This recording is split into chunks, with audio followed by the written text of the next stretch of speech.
প্রত্যেকটি রোগের বা প্রত্যেকটি কন্ডিশনের একটি নির্দিষ্ট চিকিৎসা পদ্ধতি রয়েছে এবং এই চিকিৎসা পদ্ধতি যখন গবেষণালব্ধ হয়, রিসার্চের মাধ্যমে হয়, অথেন্টিক গাইডলাইন অনুযায়ী হয়, তখন কিন্তু আমরা তাকে বলি এভিডেন্স বেসড ট্রিটমেন্ট। অর্থাৎ এই যে ট্রিটমেন্ট এটি রিসার্চ দ্বারা প্রমাণিত যে এটি হচ্ছে একটি অথেন্টিক ওয়েতে তার চিকিৎসাটা হচ্ছে। তো যদি এভাবে হয় চিকিৎসা, তাহলে কিন্তু সবার জন্য মোটামুটি একই রকম থাকবে, একটা নির্দিষ্ট প্রোটোকল ধরে এগোবে। আমরা যখন ডেভেলপ কান্ট্রিতে দেখি যে তারা কিভাবে চিকিৎসা করতেছে, সেখানে কিন্তু দেখা যায় যে সব চিকিৎসকরা তারা কিন্তু একটি নির্দিষ্ট প্রোটোকল অনুযায়ী আগায়। হ্যাঁ, সেখানে কিন্তু প্রত্যেকটি হসপিটালের যে যখন কোনো রুগী আসে তখন সেগুলো কিভাবে ম্যানেজ হবে তার একটি নির্দিষ্ট প্রোটোকল রয়েছে। এতে করে যেটা হয়, সেখানে কিন্তু চিকিৎসা পদ্ধতিতে ভুল হবার সম্ভাবনা কমে যায় এবং একজন ডক্টর থেকে আরেকজন ডক্টরের ডিফারেন্সটা হবে না, কারণ সবাই একটি নির্দিষ্ট গাইডলাইন অনুযায়ী ট্রিটমেন্টটা করে থাকে। এমন নয় যে এক একটি ট্রিটমেন্ট এক এক রকম হবে, এক এক জায়গায় গেলে এক এক রকম হবে, ব্যাপারটি কিন্তু এমন নয়। আমরা অনেক সময় দেখি যে আমাদের কান্ট্রিতে অনেক দেখা যায় যে অনেক বেশি ওষুধ যেগুলো ইউজ করা হয়, এর মধ্যে কিন্তু অনেকগুলোই আসলে এভিডেন্স বেসড ট্রিটমেন্ট বা গাইডলাইনের বাইরে। নতুন নতুন অনেক ওষুধ এখানে চলে, যার আসলে এগুলো প্লাসিবো ছাড়া আর কোনো কাজ করে না। অর্থাৎ এর কিন্তু কোনো অথেন্টিসিটি বা ওইভাবে রিসার্চলব্ধ কোনো অথেন্টিসিটি থাকে না।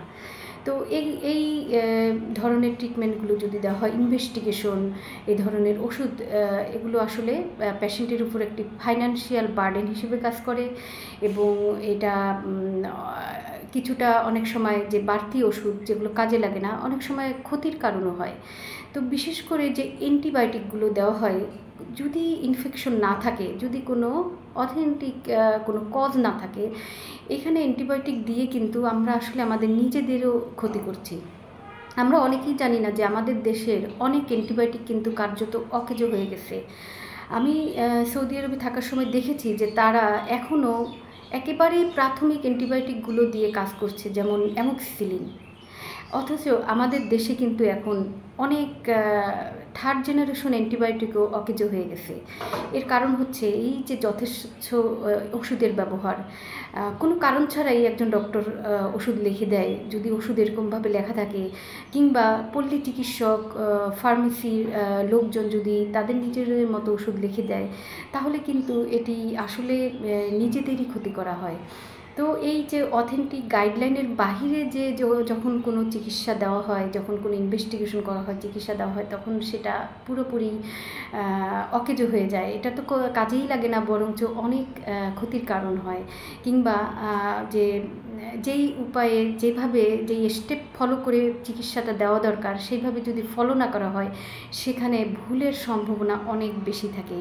তো আমাদের চিকিৎসা পদ্ধতিতে যদি এরকম নির্দিষ্ট গাইডলাইন থাকে, নির্দিষ্ট প্রোটোকল থাকে, এবং তখন দেখা যাবে কিন্তু একজন ডক্টর থেকে একজন ডক্টরের চিকিৎসা পদ্ধতি আসলে তেমন কোনো ভ্যারি করবে না।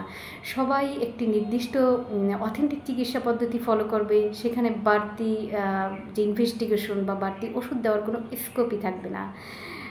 তো এইভাবে যে চিকিৎসা দেওয়া হয়, এটাই আসলে এভিডেন্স বেসড ট্রিটমেন্ট।